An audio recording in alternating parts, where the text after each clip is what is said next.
So I got naked in Walmart the other day, and it actually makes for a great piss jug, which is right there in the corner. Full now, but nice big lid on the top, so you can fit everything in there. I just wanted to say I got naked for the video. Sorry about the clickbait. I packed up everything into a bug bag, what you would call a bug out bag in front, just in case. So it's ready to go. I have these 2 pockets worth of stuff that can easily fit right into the bag. But the bag itself is pretty damn heavy. Backpack ready to roll. If something were to blow up, I have a little pink pouch there. I can put all my stuff that's in the pocket that I want to keep in it right on the outside of the bag and go. That's my clothes for if I have to go to. So I'm prepared if the thing does blow up. I cleaned it out, got everything ready to go to scrap it if I do need to end up scrapping it.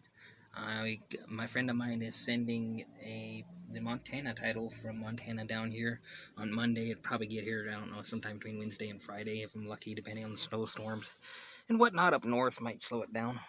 But he sent it priority mail, so hopefully it will get here, and I'm gonna try to make it to at least Friday. And then I will at least, after that, I want to try and make the whole 2 months worth left in the van as much as possible. But then if something comes up, I can at least scrap it if I have the title. But I did find the South Dakota title, even though it doesn't actually work anymore because I have Montana plates. They'll know that it's not registered or as owned in South Dakota. But I did at least find that, so I have proof that I own it. If something happens in the meantime, but I ended up changing over to Montana so I could get those permanent plates. And I'm just getting that title sent to me and just trying to not run the van very often. I'm not charging anything on it anymore. I'm going to go over to a bank, the Chase Bank, after dark pretty much, so that people don't notice me as much, and I'm going to use one of their outlets. Banks and doctors' offices tend to have the best outlets open and available because they use them for landscaping equipment to make sure that their front landscaping stuff looks good, all your grass and your brushes and stuff like that. They have electrical equipment, electric weed whackers and so on that they plug in.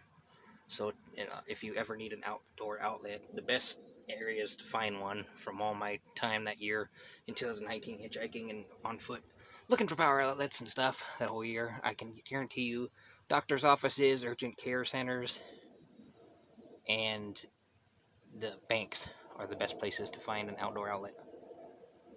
Just by hint, if you happen to be in that situation and need to find power, whether you live in a van and need to find external power or what, I quit using the direct power line that I have up there because I'm trying to keep the battery going since I'm staying put more.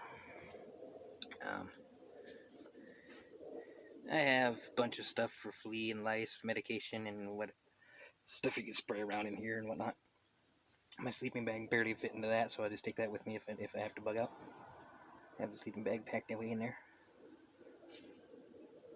The paint is coming off slowly. I'm thinking about just scraping all the paint off all the windows just to make it more legal, and then going back to cardboard and black trash covered in black garbage bags, so that the windows are blacked out instead of this, and maybe look a little less creeper van. I don't know. That's half the problem, is people keep calling in the creeper van for being suspicious because it's not normal looking or something. But anyway, I have the other flea spray thing that's more of a repellent than anything. Doesn't really kill them, but it repels them. They don't like the smell of it. I clean myself up daily with the wipes because there's no flying J or shower, and then like I say, I can't move around very often, so I have that at least to clean up. And other stuff in there, but that's pretty much it. I have a little bit of food in that corner, and I keep my food down there in that corner because it tends to be colder at the lowest point of the van and in the back there, I noticed. So I keep my food in that corner. I have the chair suspended from the top because I barely ever use it. I don't know why. I've bought it, $40 worth of a chair, and I've used it 3, maybe 4 times in the year. If that, it's nice to have a chair every now and then, but it's, I don't know, except for Miles Cities at the river, I hardly ever used it. So I propped it up there out of my way because it was just everywhere I put it on the floor. It was just in the road. I have that container that's gonna, that center console that's gonna stay with the van because I don't need it. Maybe tow truck driver or somebody would need it. As the main reason I want to get on this video today was I had a few people hit me up in the comments about the money situation. I'm just telling you how my situation is. I'm perfectly fine with the food card and everything food wise. I gotta come up with a little bit of money for gas, but it's not a huge issue at this point with the hit the gasket out and it just eating the antifreeze and oil and everything. I kind of try not to run it anyway, whether I had gas for it or not. So I'm just trying to stay put within this couple block radius kind of downtown Brownsville, and at the most I'm gonna go to that northern Walmart, which is like 4 miles up, maybe, if I kind of get, I'm gonna try to stay here long enough to get through this week. But if nothing else, I'll go north for a little bit.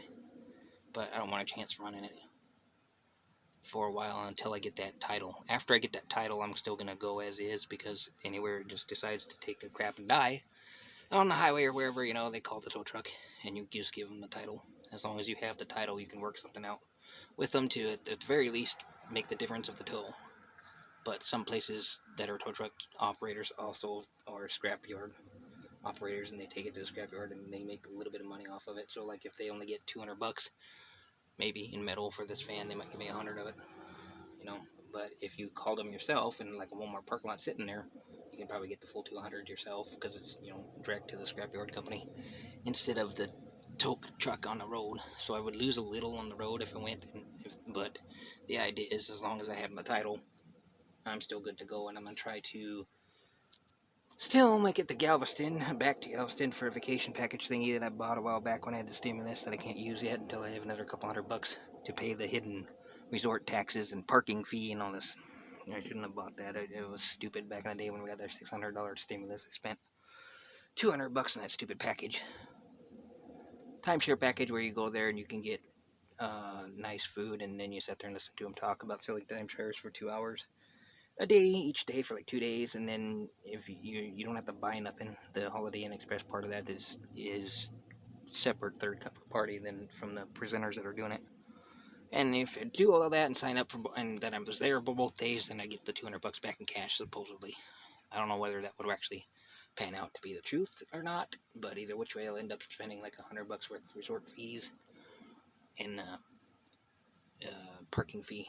And so I because I bought that, the closest place for that package, there's various places around the U.S., but the closest place to use it is Galveston, and I was hoping to use it around March. Do the spring bake thing or something. But that is waiting until I get the $1,400 stimulus. I'm probably going to use $200 or $300 of that to go do that, or set aside that and to get through that point, since I already pre-purchased it up front.